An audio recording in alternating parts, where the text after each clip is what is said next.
G'day guys, Clint Adams here, and I'm recording episode number 25 of The Full Landscape with Leigh Parsons, who is, I guess, one of the directors of Adelaide Retaining Walls. That's right, yeah. Two directors. Lindy and I, yes. Lindy's actually running the business. Lee's out having fun doing She'll podcasts. tell you.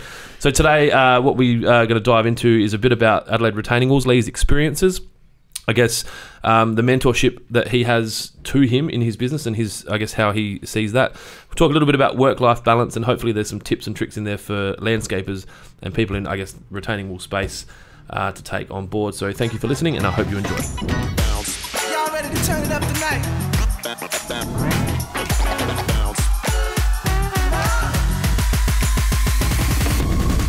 If you really wanna fly, your hands in the air, let the music get you high. So what I'd like to do at the start is get you to give us an introduction about your business, so Adelaide Retaining Walls, and I guess that 3-minute, not like the elevator pitch, but the kind of thing you might tell someone if you met them at a party. So what do you do? Yeah, well, obviously Adelaide Retaining Walls is probably one of Adelaide's leading retaining wall companies. Lindy and I started a business, Hunts and Earthworks, in 2004. We bought the name Adelaide Retaining Walls in 2008. So the guy that owned Adelaide Retaining Walls wasn't doing too well. Yep. The opportunity came up. So we decided it would be a good business decision to buy a name like Adelaide Retaining Walls, and that's basically all we bought, was the name. Yep. And the guy didn't have any trucks or machinery. He was just basically doing a wall here and there. And yeah, we sort of bought it as that, and now we're obviously one of Adelaide's biggest retaining wall companies from there. So you said Hunson, so that was like Hudson, so it was Lindy Hunt hybrid and Leigh Parsons. Yep, okay, cool. As you know, Lindy, the joint venture together, being my wife for 26 odd years. Yep. That was the name we come up with, and it was something that's still pretty passionate to us. We keep it in the background as one of our trusts, and yeah. Oh, that's cool. Yeah, it is. So 2008 is when Adelaide Retaining Walls became yours. Yes, yep. And did they have any staff? No. So it was just one guy working on his own. He had a casual labourer that would help him out. We actually used to drill a few jobs for him, so we used our machinery to drill some of his holes for some of his projects. That's how I got to know Dave, who used to own it. And at the time, you were doing earth moving? We were doing earth moving, yeah. So basically when we started Hunts and Earthworks, we started it because my uncle was doing a contract with Borrell. He was doing some landscaping stuff where they were replacing footpaths with pavers. Yep. We did 2 jobs for him, and then he gave away the contract. And wow. Yeah. So after having the business for about 2 weeks, we found we had no work. And you bought machines and... Bought a machine and a truck, yeah. So I Wow. bought a second-hand truck and a near-new machine, and thought, what are we going to do with it? So we had to look at what we were going to be doing for the future. And so prior to that, were you working for someone? Yeah, so I used to work for Coates Hire. I worked for Coates Hire for, I think it was about 15 years. Yep. Worked up in the mines, which was an experience. Saved up a few dollars so that when we came back here, it was always my dream to have a business. Okay. To run a business, and it was going to be something to do with earth moving. So how big is the Adelaide Retaining Walls now from a staff point of view? Okay, so about 18 staff at the moment. Yep. And we do about 6 projects a week on average. Okay. And ranging from different sizes? Ranging from probably 10,000 is probably at a smaller end, up to $300,000 projects. Okay. Yeah. So how big do you go with walls? Do you have a limit? No, we don't. Pretty much we've done walls 4.5, 5 metres high. Yep. We've just tendered one that's 6 metres high.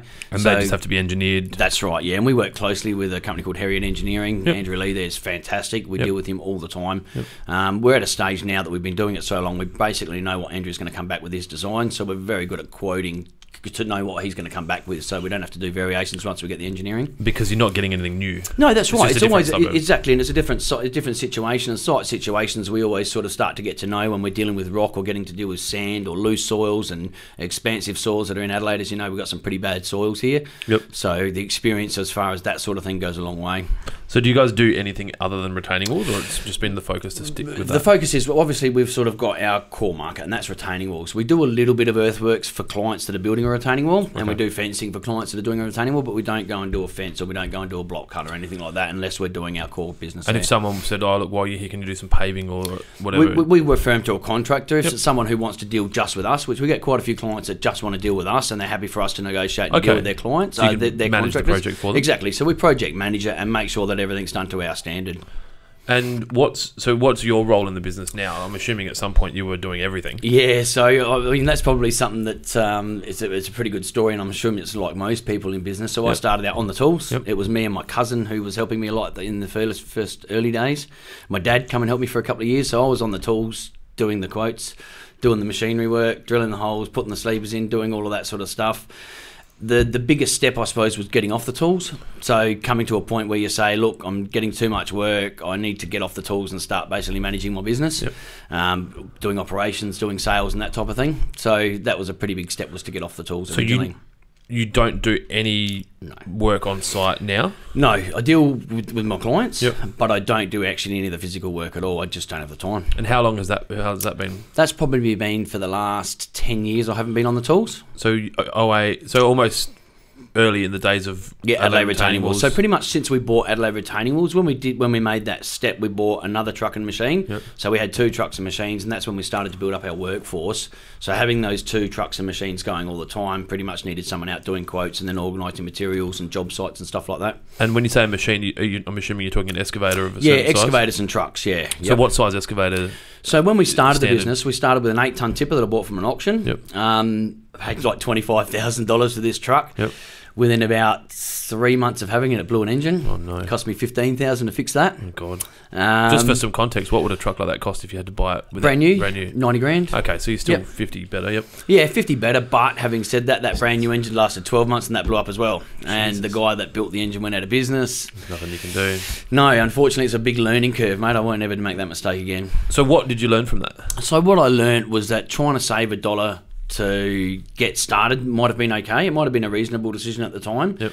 But going forward, I've never bought a second-hand truck since then. So you buy new trucks now? Every time. And hold them for 5 years to 10, Yep. depending on the size of the truck. Okay.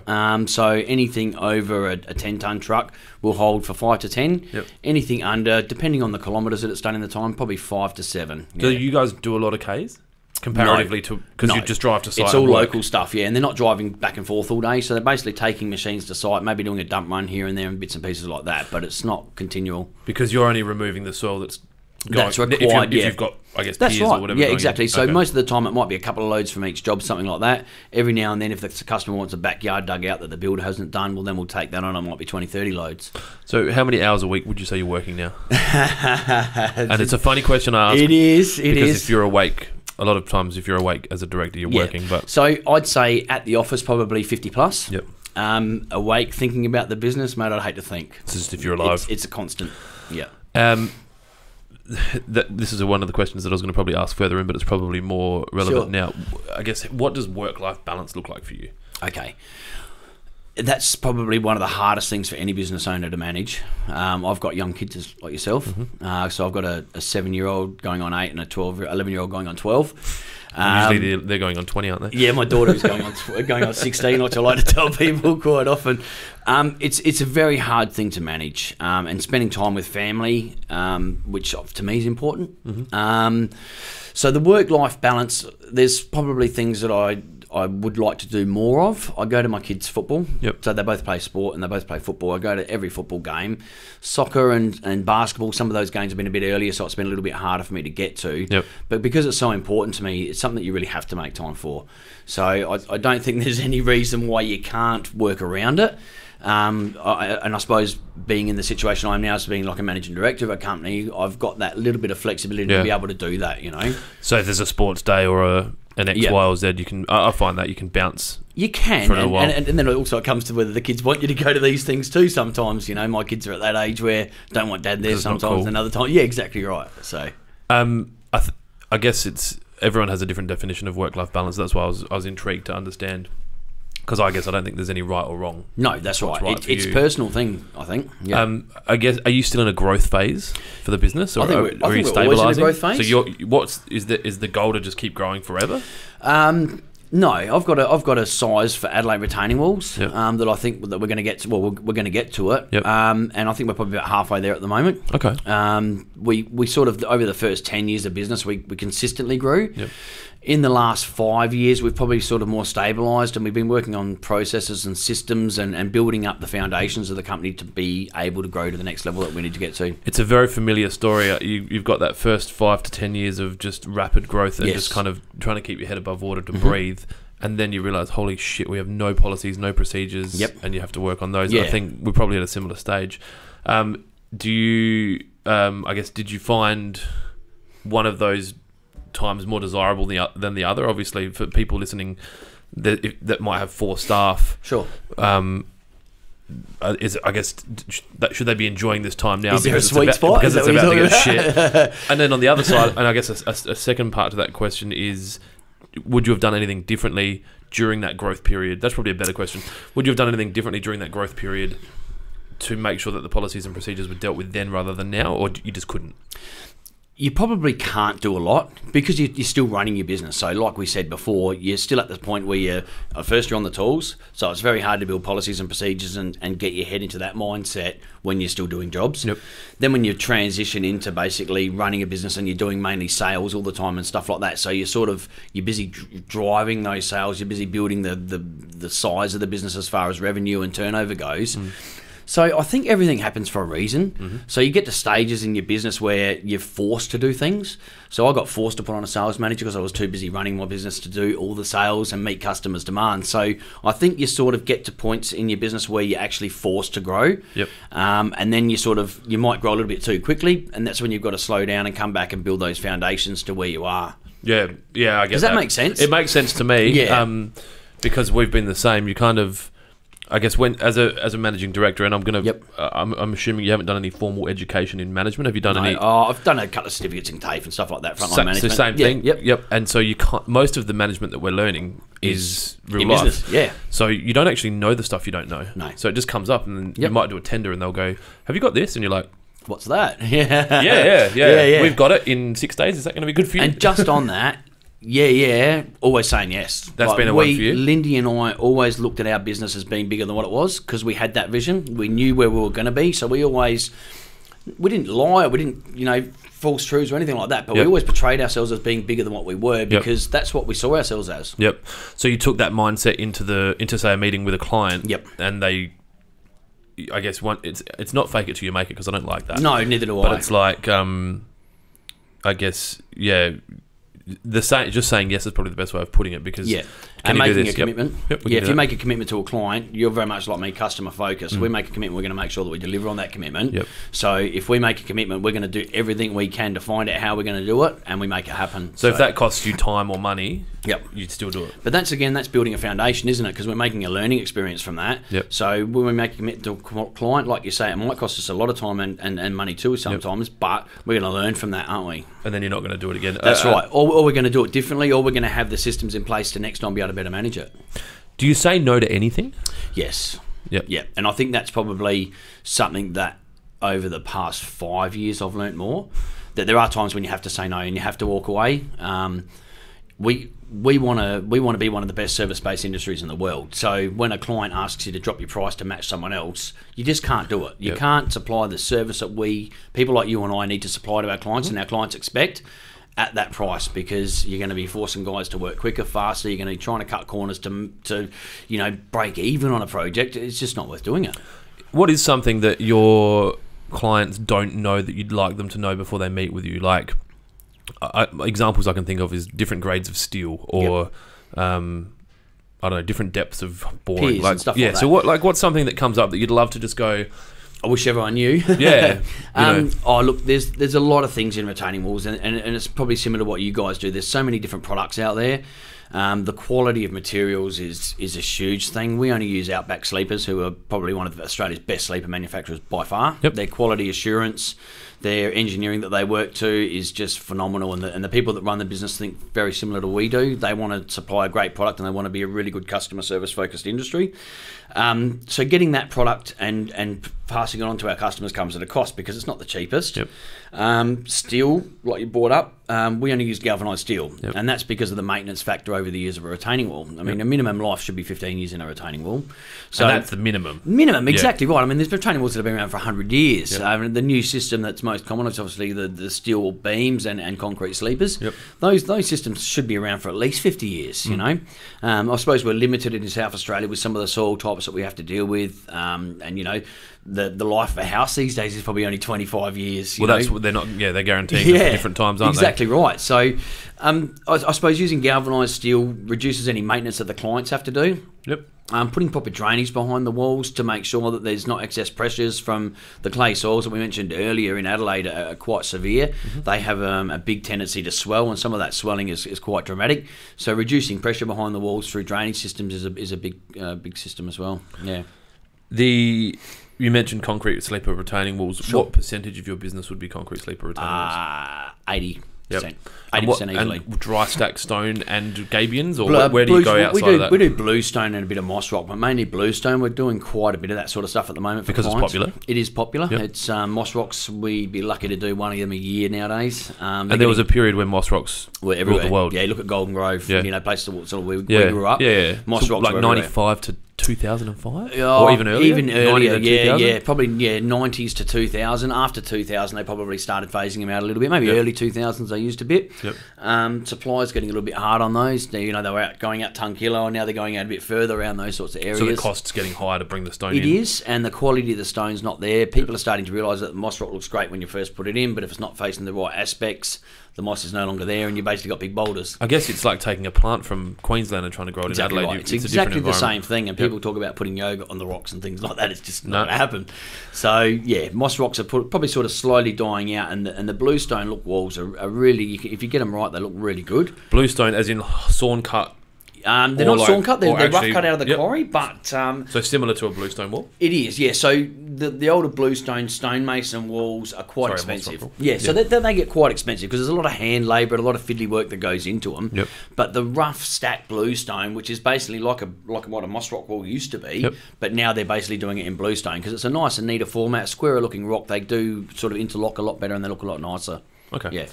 So I guess once you get to this point now where you're double the size that you are now, I guess how many more years do you think you'll need to double what you're doing?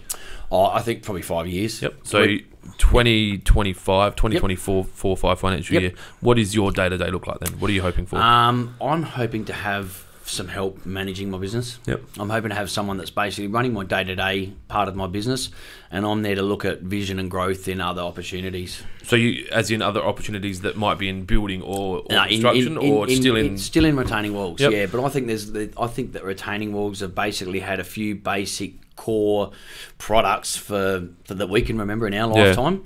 And I think there's opportunity to look at different products in the future. Okay, And and give- stuff that may not have been invented yet. Exactly right. Okay. Yeah, I think there's a lot of room for different products over Do you over have coming years. some ideas in your head now? I do, of course. And those ideas, I guess you need 5 years before you can be free to spend the time on them. I'm trying to work on it at the moment, but that's exactly right. That doesn't surprise me knowing your personality. Yeah, the time's always a hard thing, and because we're so focused on what we want to do at the moment, and we're so fussy about how our businesses run, how employees treat customers, Yep. how our customers perceive us. Yep. So we spend a lot of time working in that zone. Yep.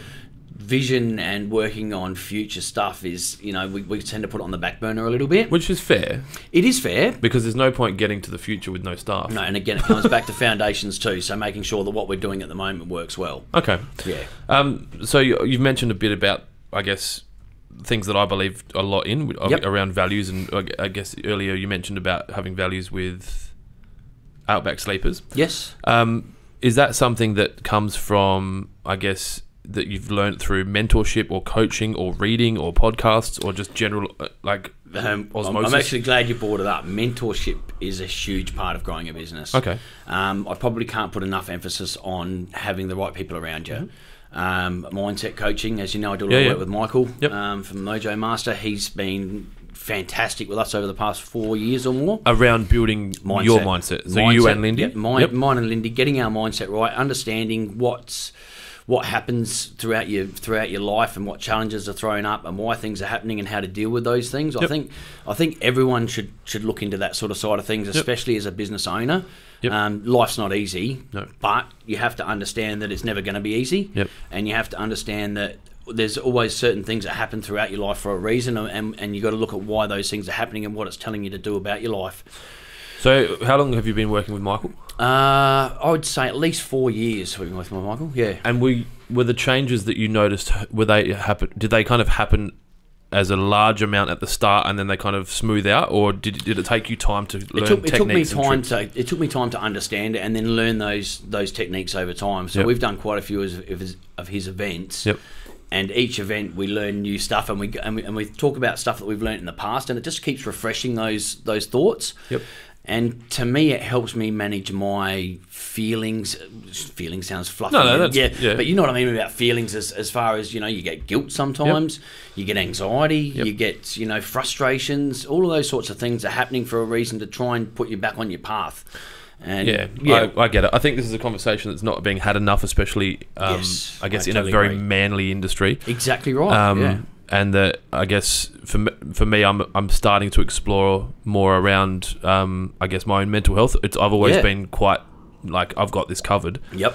But the deeper you go, and then obviously you get more staff, you've got more turnover, you've got more responsibility, there's more pressure from the government to comply with certain things. I guess we create our own pressure around goals. You've set a goal that's this lofty. Yep. Then your children are starting to go, well, hang on, what about us? Yep. And then your wife's like, don't forget you've got a wife. Yep. And then not to mention your friends are like, hey, Yeah, we haven't are seen we you still for a friends? while. Yeah, exactly right. I've sent you a few messages, you haven't replied. Yeah. And that comes back to the balance as well. But then, obviously, we're very goal-driven people and we're very focused on what we want. I guess, what do you want out of life, Because some people are happy. Yeah, of course. To stay where they need Of to, course so they are. might not need and to. There's nothing wrong with that. That's good. That's as long as they're happy, that's their thing. Yeah. But for a person like myself, I'm happy doing what I do, and that's why I love it.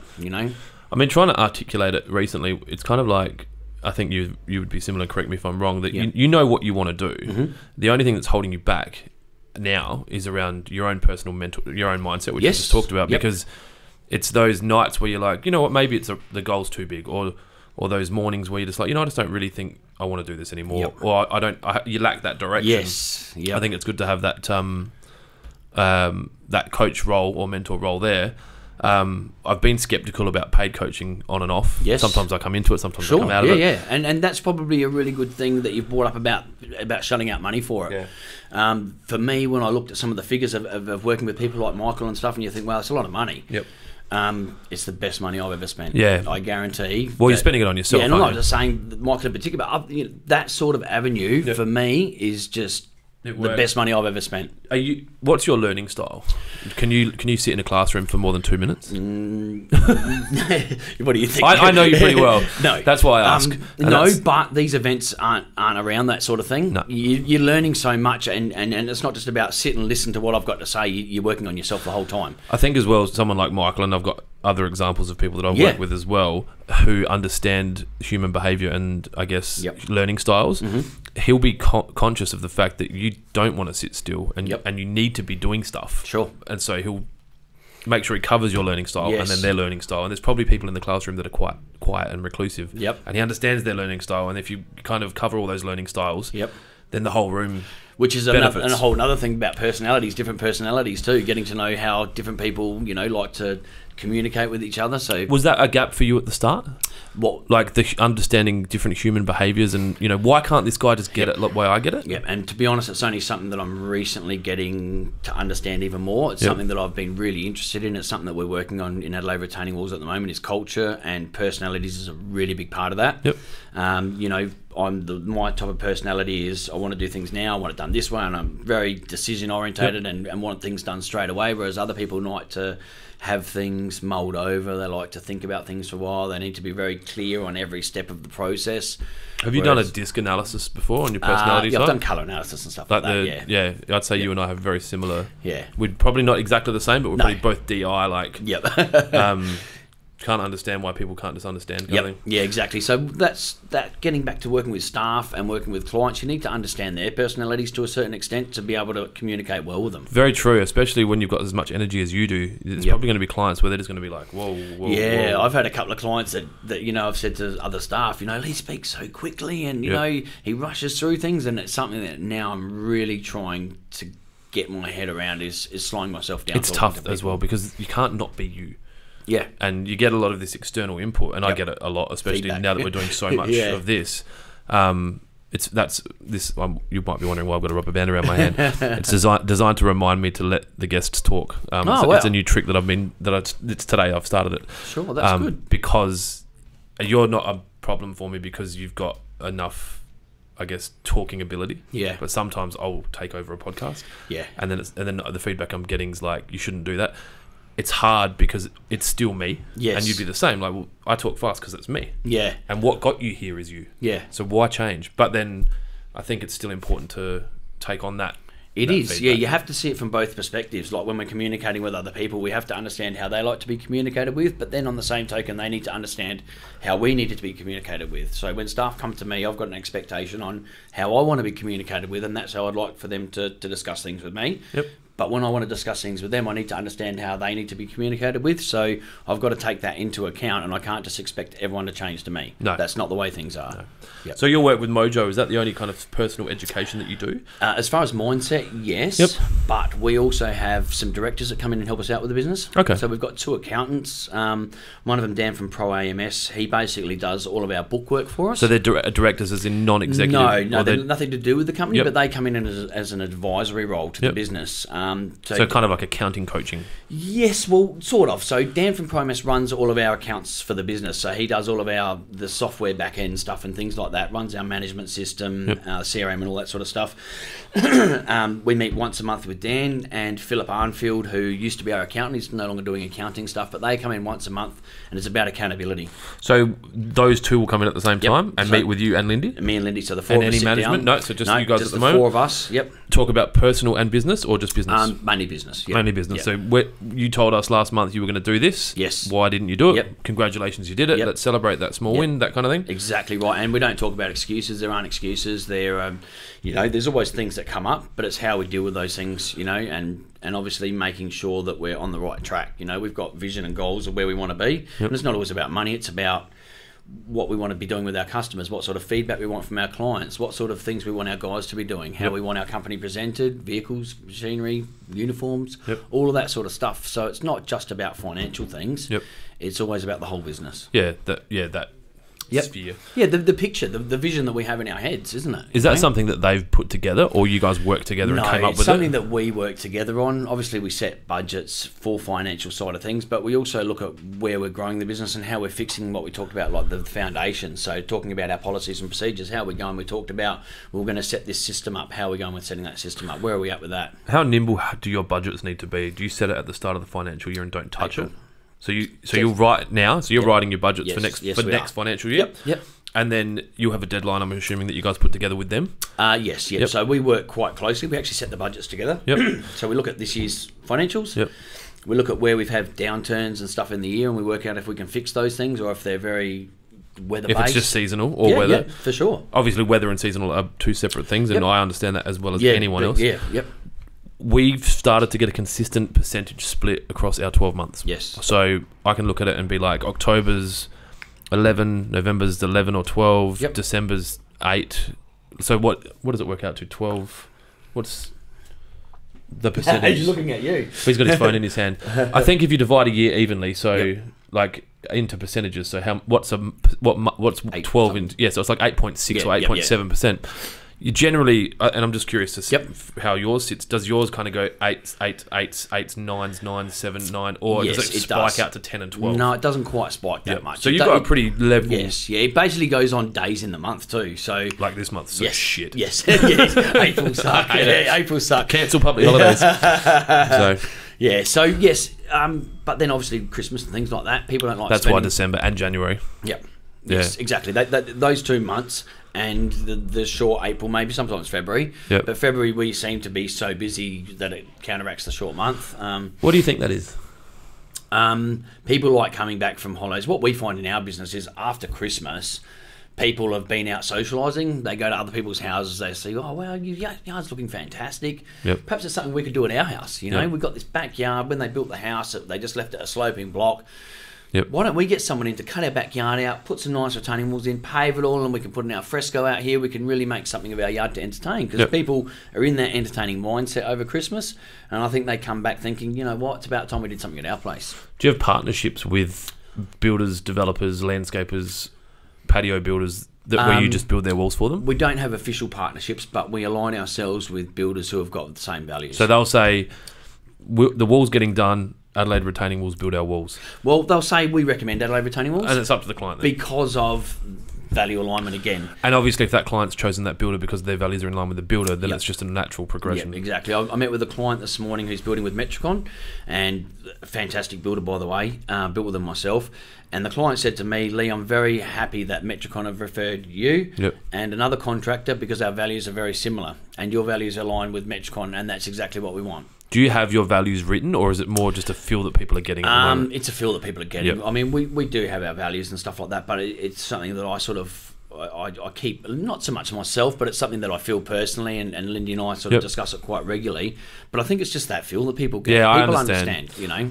The reason I ask, when we put ours on paper and made them public, Yep. it empowered my team Yes. a lot. So when they know that this is a certain value, if a customer's coming in here and displaying values that aren't in line with ours, Yep. they feel confident enough to come up and go, hey, this is not in line with number 7, number Yes. 6, whatever. Yep. What are we right to just tell this customer that maybe they're not It's the not a right right fit. person for us? I found that quite beneficial. That's why I was curious. I know Yeah. that they can be quite personal. It can be, and it's probably something that, again, it comes back to just getting comfortable with that, you know, and that's something that will come over time. We're starting to talk more and more about culture with our company. Yep. And values, how those values align with that culture and what's acceptable and what's not. So I suppose once you get your staff on board with it, Yep. like where you're at, then it's something that you can really start to spread to your clients as well. Are you a person that enjoys, that openly talks about feelings, or has that been something that you've had to work on? It's something that I've had to work on. Yep. Obviously, I was, the rough boy as a kid and all that sort of side of things. And, Yep. Feelings weren't something that was openly discussed at home with family Yep. and things. Lindy and I have always had a great relationship where we're very open and talk about feelings. Yep. Now it's something that I'm really starting to talk a lot more about with staff, Yep. about how people, might feel about certain conversations. Yep. And again, with culture, that has to be brought to the table. People have to understand how everyone else is feeling about certain discussions. If you're going to build a good culture, you have to be able to talk openly about your feelings. True. Yeah, and I don't think that's. I'd get really upset if people think that that's unmanly or anything like that. It's. I think that's dying Or off masculine. now. I don't Yeah. think that's. I mean, it might be because I'm in a bubble now where we've been so clear about what the people that we are. We're not associating with people that think it's not manly. Yeah. It might still be happening, and I'm just unaware of it because I'm so Yeah. closed off to it. Yep. So Lindy and you both work actively in the business. Yes. Obviously, you've still got a home and kids to kind of wrangle. Yeah. What does that look like at the moment? Like, do you work well together? Do you bang heads all the time? No.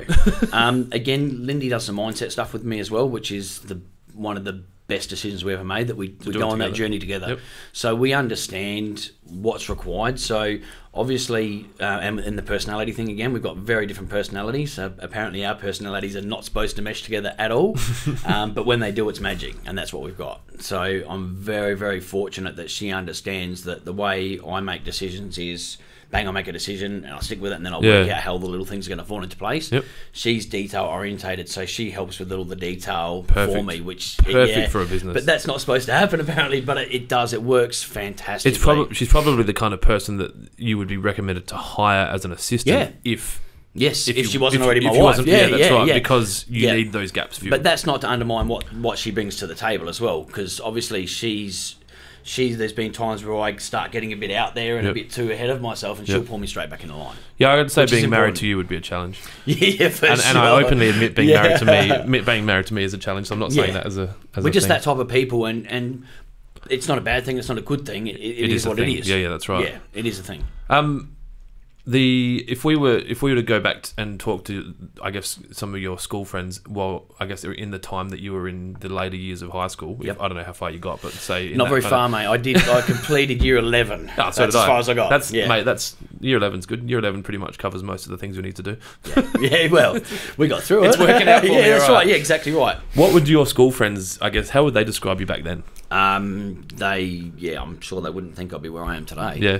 Yeah, they would not expect me to be doing what I'm doing. Yeah. So if you were voted most likely to do something back then, most what would likely you to be? fail. Yeah? Yeah, I'd say so. Yep. Yeah, I was just school didn't sit well with me. Yep. I was just one of those people in school.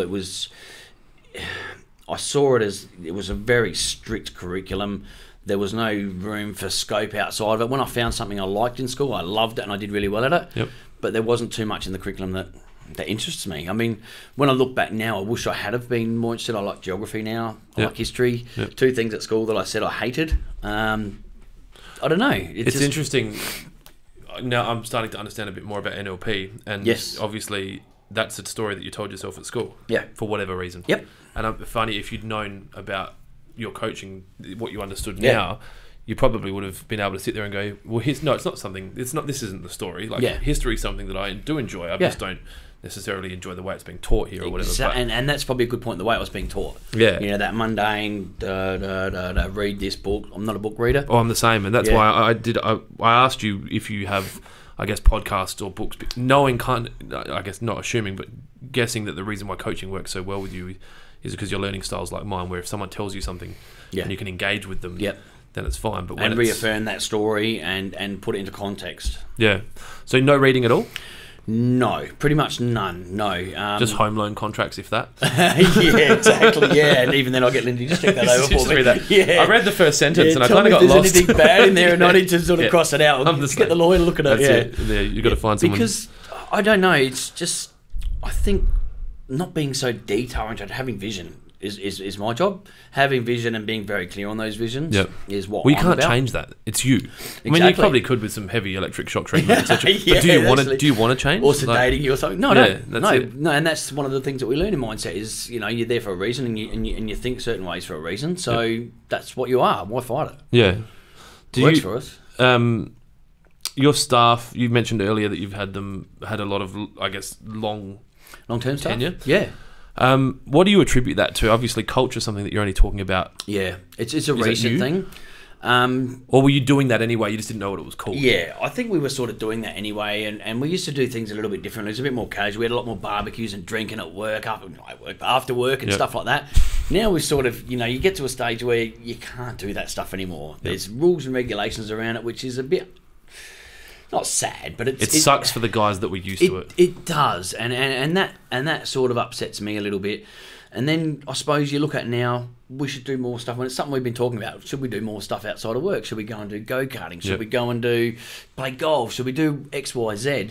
And then I start to think, well, I don't want people to feel that they have to do it. Yep. I don't want people to think that, okay, we're organising a go-kart day. Everyone feels that they have to spend their Saturday with people that they work with. Yeah. So I'm at the stage now where I'm thinking, you know, how do I pitch to the guys so that no one feels guilty if they don't want to come? Have you asked them? We did recently, and everyone said, yeah, no, we want to come. That Yeah. sounds great. Okay. And which I think is great, but I don't know why. I just have that feeling that I don't want anyone to feel guilty or I get feel it. pressured. That's why I asked, have you asked them? Because I Yeah. guess I have the same thing where I'm like, oh, they're not going to want to hang out with us Yeah. on a weekend. Yep. Like, I'd happily facilitate something Sure, and pay me for too. it. Yeah. But Exactly then right. if one, and it's hard, especially you said you got 18. Yeah. There's going to be 4 that can't go. Yep. Because they've got custody of their child that weekend, Yeah. Or they've got an event they're going on, on a they've got holiday, or something, there's yeah. a wedding, or there's a whatever. Yeah, So exactly right. I guess you can't be everything to all people, and you kind of just put it out there. Yeah. The other option, I guess, is to have social clubs. We don't have one, and I've never worked for a business that has one, so I don't really understand how it works. But No, I did years ago when I was at Coach. They had social clubs, but I don't think that it really worked that well, and it wasn't something that they managed. someone I spoke to recently, I can't think about it now, so this is really a useless story, but they had a really awesome social club. They had so much money in the bank, and they were doing quarterly events. And Okay. I think it really takes someone to champion it. It does. And Yeah. what's your ratio of male to women? Is it? I'm assuming it's all men. We got Lindy and Jane. Yeah. So So you my got wife two. and Jane, our lovely receptionist, So who we've does got an amazing one. job. Yeah. So Jamie, and the rest. And there's 12 guys. Yeah.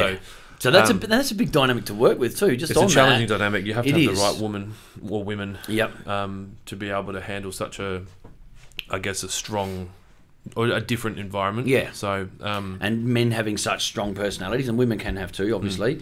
But obviously, understanding people's personalities, woman, a male or female, Yeah. again comes into it. Yep. You know.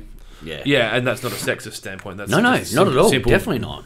biology that there is Exactly. there is yeah. differences in humans. And you know, there can be women that are very much like us, very Yep. driven, very you know, sort of vision Take no people. prisoners. Yes, exactly. So yeah. The you mentioned a little bit earlier that when you're working with the accounting people, you talk about Yes. your software and your CRM.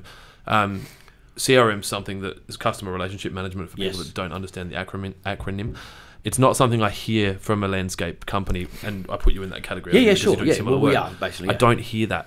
People don't talk about CRM, and I'm assuming some of the big boys in town are tracking their tenders. For sure, they must. But yeah. what got you to be looking at CRM? Why is that something that someone's... It's an important part of Have you business. always done it? Well, no, of course not. Yep. It's one of those things coming back to foundations. Like, people would say, well, what percentage of your business is with this or with that, or what's your demographic, or whatever these sort of questions come up, and you think, I don't know. Yeah. So how do we go about finding out these things? Well, we run CRM. So that question might have come from what's your win-loss ratio from customers? Yeah, And you're exactly. like, Yep. And who are the customers that buy Adelaide Retaining Walls products?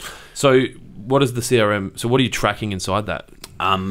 We track lots of things. Yeah. So it's pretty deep. It's not just like win or loss. And you don't have to answer that because I'm sure no. And look, I don't if mind it's talking a little bit proprietary, about it. yeah. It is, but you got to track a lot of detail. Yep. And the more detail, the better. The more you'll get out of it. The more you can understand how your business works and how your clients buy from your company is very important. Yep. Yeah.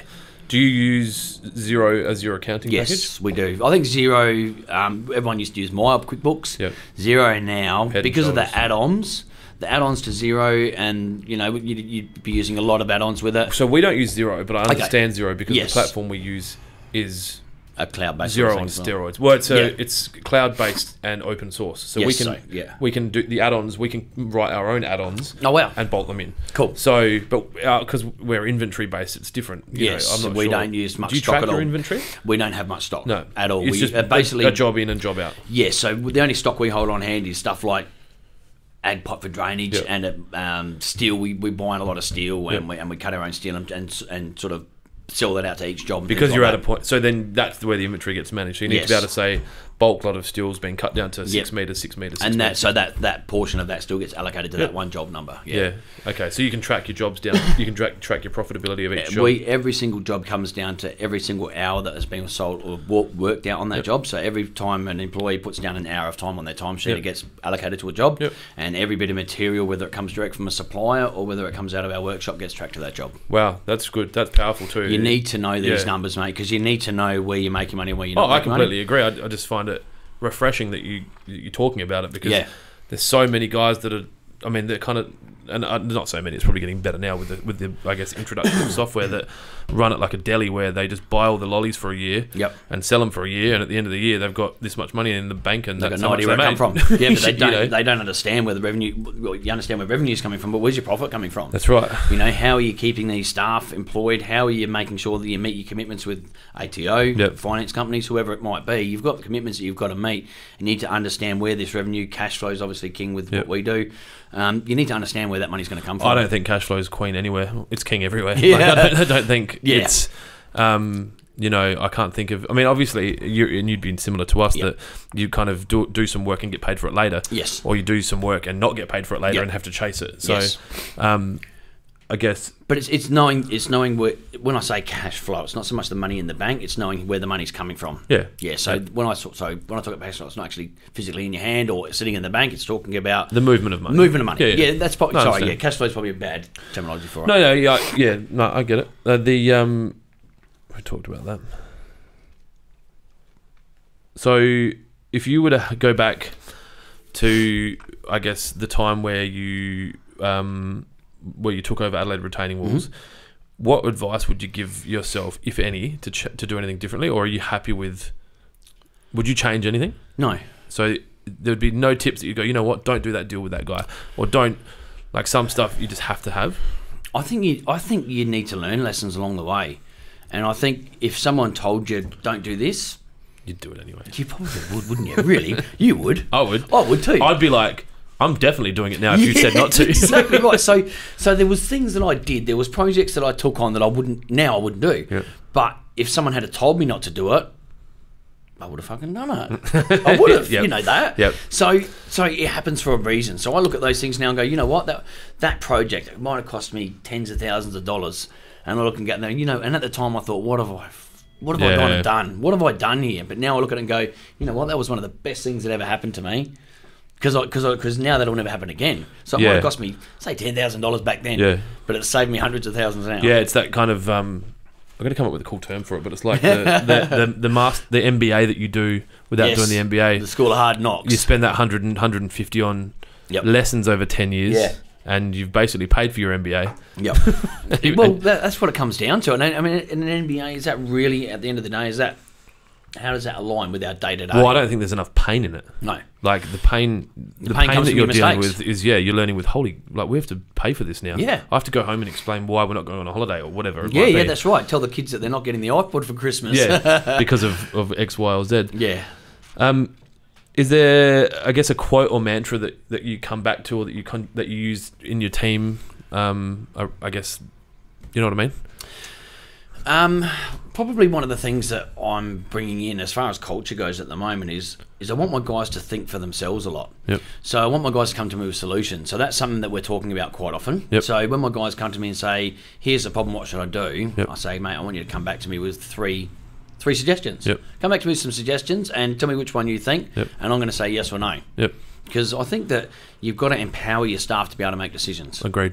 So for me, it's getting the guys thinking along those lines, Yep. And understanding that they've got the power to make decisions. They don't just need me to make their decisions. They've got a job to do. So one, they've got a responsibility to make some decisions in the business, and two, I trust them enough to do that. Yep. I trust their opinion. Yep. And you're willing to, I guess, take the good or bad from Yeah, that. Because, and again, we've learnt from our mistakes. Yeah. So I think our employees need to as well. True. Yeah, I definitely agree with that. So yeah, it's not so much a saying; it's just a part of the culture. Yeah, I guess it is. Yeah, yeah. So, this is something interesting that I thought of this morning. What's something that people that know you well might not know about you? Something they might not know about me is how insecure I am. Okay. Yeah, look, putting things out there again. I'm not as confident as what I come across. People think, oh, he's that loud guy and he's full on and he's so full of confidence. Like I said, I was a bit nervous coming in to do this. Yep. I'm not as confident as what people think I am. It's interesting. Yeah. I've got parallels, and I guess if you really drilled into it, then I'm sure there's something that the outgoing nature is something to protect you from the lack of confidence. Yeah. I'm sure there's something. Yeah, well, there is, and that's part of the personality sort of things. You Yeah. know, we're a bit boisterous and a bit thing to cover up our insecurities. Yeah. But you know, again, that happens for a reason. Those insecurities are there to go. Oh, big dreams, big vision. Check this and this along the way. Yeah. Don't lose your vision and don't lose your dreams, but just make sure that you've got, you know, the foundation or got the plans in place to help you get there. It's probably a good point, actually, kind of journaling or not. Yeah, journaling's great. You know, I watched. You know Tim Ferriss, who wrote the 4-Hour Work Week. Yes, he does a lot of. I mean, I don't know. I haven't read it because I don't read, but I've heard all about it. Yep. I watched a TED talk that he did recently, and he talked about. He doesn't do goal setting; he does fear setting, where he'll write down the biggest fears that he's got associated to that process, which is kind of like you're saying. Well, this is my big goal. I'm not as confident as. I'm really worried that what if it doesn't work? What are my obstacles? What are my friends going to say? Yep. What if I lose the house? Yep. You know. Yep. And so it's probably good to be conscious of those things, but very important not to dwell on them. No. Because I think if you focus on the negatives, that's where your thoughts are going to go. So I think, yes, definitely have those things in mind, but you still need to look at, like we're talking about, the vision and the picture.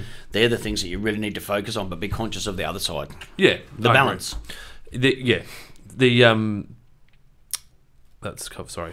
That's all right. Lost my track. So you've used that one as well. So what's next, like for ARW? Yep. ARW. Is there anything, I guess, exciting that I'm not looking for you to announce anything, but No, that's fine. is there anything that you're doing at the moment, like I guess branding wise or website wise or? Well, yeah, we have got a new website that it should be ready in the next 3 to 6 months. It's something that we've been working on for a while and getting the right people involved to get it exactly how we want it, because probably one of the things that's always held me back in business is wanting things to be perfect before I put it in place. Yep. Now I'm sort of learning that you need to let go a bit of that and let other people help you with it. So website was something that Lindy and I always said we want to do it ourselves because we want it to be perfect. As in you were going to try and build it yourself on a Wix or or sit down with, say you're my website designer, sit down and go, I want that picture there and this here and that there and that sort of thing. So from that perspective, we're doing obviously the website, but we're also doing some new commercials coming up soon. We've got some video footage. We've got a company called Zest Marketing that does all our marketing for us, who are unbelievable. Are they over here? They're up at Ridgehaven. Yeah, up at Ridgehaven. Where Jamie used to work? Peter Cuppen. Yeah, he's that's right. Amazing people. I've been another mentor. Yeah. Again, just quickly on that, they're talking about mentors and things like that. Peter Cuppen has just been phenomenal. He's just someone that helps me understand why we're going through things. He helps me understand my marketing. Before I had Peter, I knew nothing about how to look at sales and how to work out how our leads are coming in and how to generate those leads and how to manage that side of the CRM business as well. So that, again, paying for mentorship is, And you're advertising on TV? Yes. Yep. Have you been doing that for long? We've been doing it for quite a while now. A friend of mine got me started on it. Colin from Australian Outdoor Living, he got me started on advertising on TV, which was amazing. It was a great experience. And then over the years, we've evolved and worked with Peter from Zest Marketing, and it's something that I really enjoy, actually. So I get a bit of a kick out of. How did you feel before you started? I was very nervous, looking at spending thousands and thousands of dollars on something like that and hoping that the money would come in from it.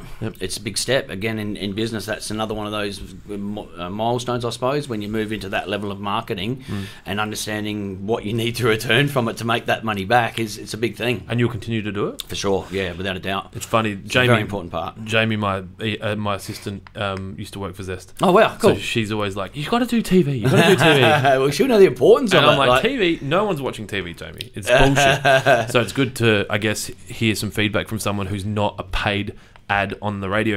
You know those ads where they're just like, oh, I did radio. Radio works. Like, no, it doesn't. Oh, so you've done radio? No, we haven't, but I've seen the figures. Yeah. And look, it's something that we've talked about several times, because obviously once you're on TV, the radio stations start ringing you and asking you, come on our radio, but the numbers don't stack up. We did some radio advertising back in 2011, I reckon. How'd it go? Zero. See? Zero. That's like, what I as mean. in, we bought a new number and advertised that. Yep. To track the call. Yeah. I mean, there's probably some branding there, but you have to be able to track it. And what you just brought up is a very important part of that, having a landing page or a separate number so you can see exactly. So with us, people ring up, hey, how did you hear about Adelaide Retaining Walls? Google. And that's the question you'll ask, because I do that. I do that. You have to at the counter. And I'm like, so I've not seen you here before. Yep. Where have you come from? Yeah. I think that's probably something that's a weak. I don't get the rest of the guys to do that. Yeah, but it's something personal that we do. I love to know. So of course we do. Is that something that you've then obviously made, I guess, a policy inside your business, or is it it's just happening? No, it's part of. So obviously, when a client calls, Jane takes most of the phone calls. She's got a sheet it's not a script, but it's basically a series of questions that we go through, not just to qualify a client, but to find out a little bit more about the person, exactly what they're after, and if they're going to be something that we can service what their requests are. Part of that is, how did you hear about Adelaide Retaining Walls? So obviously, one of yours. How did you hear about Adelaide Retaining Walls? And look, 9 out of 10 people will say Google. Okay, so they're Googling, I need a retaining walls Adelaide, whatever it is. Yeah, exactly right. But we know. Not looking for your company name in Google. Well, they say they just say Google, Yep. and some people don't like being drilled down on that. Yep. But we know when our ads are on TV, the phone rings, and when the phone rings, people still say Google. Okay. Yeah, but we TV's a branding exercise. It is, and we've been doing it for 5 years now. So it's established our name in the market. Yep. It really has, and that's a key thing for any company, I think. Do you have a sense for where you are in the market? Yeah. Yep. Exactly. So, how many players are at your level in the market?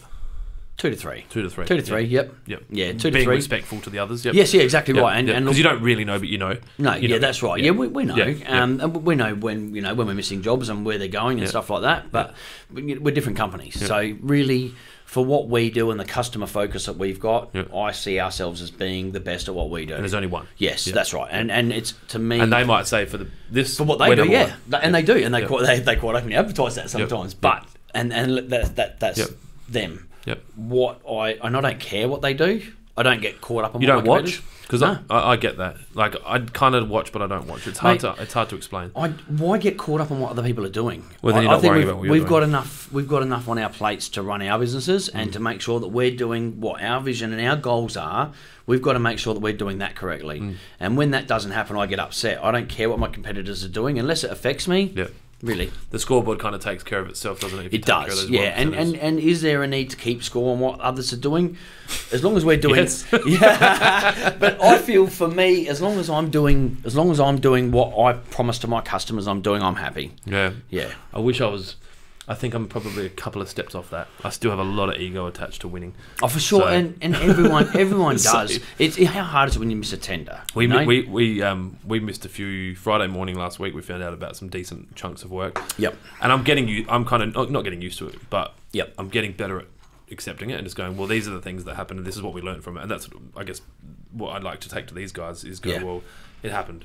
It Can't does. change it now. Yeah, But and, why? and you don't want your staff getting too caught up on it and them like losing their ambition for the next 10 days. I love that it hurts them. Sure. Because it means they care. Yeah. If they were just like, oh, who gives a shit? Yep. Like, I'll still get paid. Yeah, exactly. That's not the attitude. We've all been they there. bring to it. Yeah, but Yeah. it's trying to find that balance between them caring but them having enough composure to go, well, this is part of the learning experience.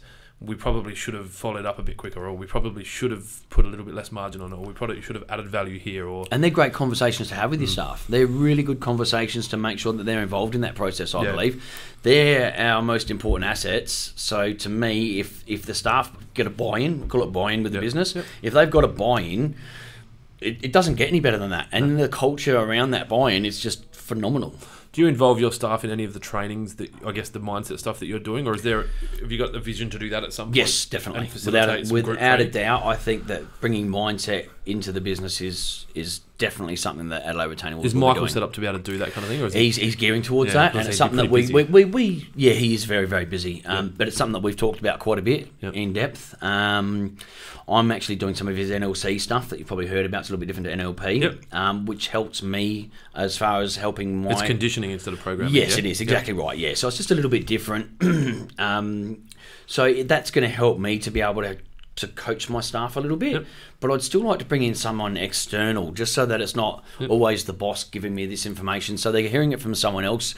Sometimes I think it's good to have a second perspective and a second, person bringing that stuff to the table. It needs to be the right person. I'm all for it. It's taken, like, I did a course recently, a facilitation and presenters masterclass. The booklet's here somewhere. How'd you go? It was really good. I loved it. Yeah. I don't get enough time out from the business to do that. Yeah. And it's funny that you talked about insecurities before. Yeah. I was nervous to the point where I woke up in the middle of the night and I was like, why am I nervous? Like, it was really weird because I guess you'd be similar. I think we do the same stuff most days. Yeah. And we're unbelievable at it to the point where it becomes just automatic. We don't even think about it. So when we go do something new, even though we're confident, we're like, hang on, is this what's going to... Yeah, and you start running those scenarios. The what ifs. 10 minutes in, sweet. Yeah. Got it covered. Yeah. But it's just that anticipation anxiety that I guess I had around it. But then once I was in it, it was insane. So the people that I did it with, they do a lot of different stuff. Yep. So there's an NLP one coming up in June or July that I'm going to go to. Okay, cool. And it's really kind of introductory. It's funny. I was talking to her about it, and I was saying it's like when you buy, not me personally, but there's a book that I'm reading at the moment, and it talks about this effect where when you buy a new pair of pants, you need to get the shirt and you need to get the shoes, and it's like when you start to learn new things that go into your tool chest, tool bag, you're just kind of like, what else can I learn? Yeah, what else can I learn? What else can I learn? And you start chasing this.